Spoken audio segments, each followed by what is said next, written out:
Hey everybody, this lesson is going to show you how to make a 3D apple using Anim8or version 1. Okay, let's get started. So I'm going to begin by using the straight path tool to make a spline. So the shape should be something like this, and you're starting and ending on what's called the y-axis. So from there you go to build, use lathe. I'm going to choose 6 sections around the y-axis. So basically you're spinning it around this y-axis. Click OK. There's your object. I'm going to click the original spline that I made. Just to show it to you, I'm going to move it over. This is a move tool. So we have this selected. I'm going to press delete on my keyboard. It's gone. Go back to the select tool. I'm going to select this object that's going to be my apple. Go to build. Convert to subdivide it, and it makes basically an apple shape. I'm not quite done. We're going to switch to point edit mode and wireframe view. We're going to use arc rotate to tilt it. I'm going to click on the center here and drag up. I'm going to turn off arc rotate because otherwise I can't select things.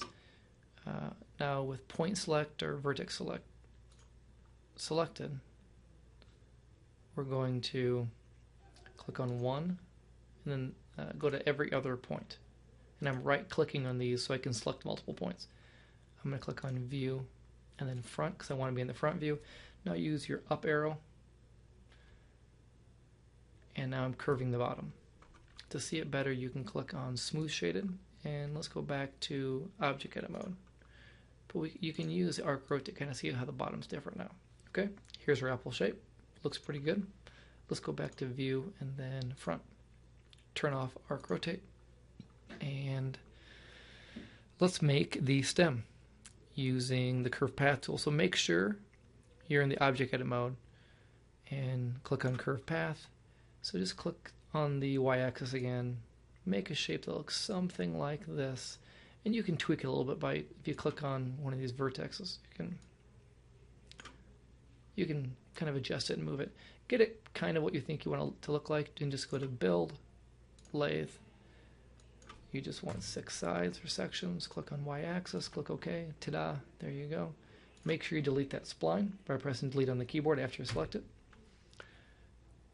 Let's use the warp modifier. So click below the stem, drag up, go almost all the way up, but not quite. Click on bend, click OK. Right click on the actual stem, so now both are selected, the modifier and the stem are selected. Go to build.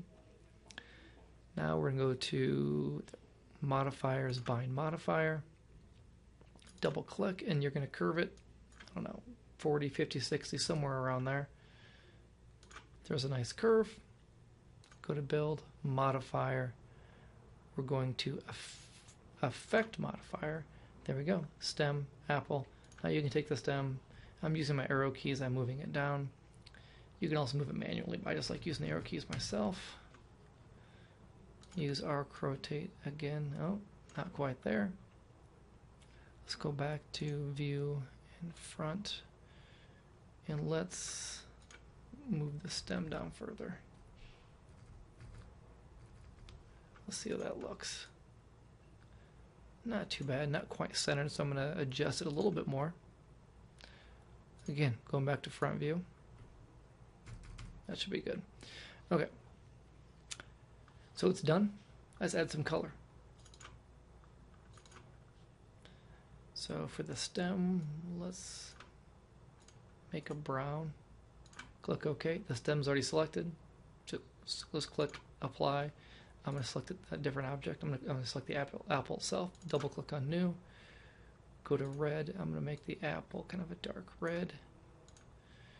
Since the apple's already selected, when I click apply, it applies to the apple.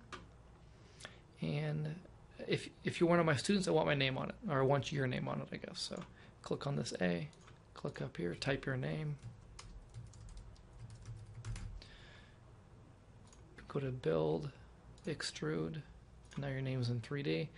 I'd like it in the ortho view, so click on front, make it ortho. There you go.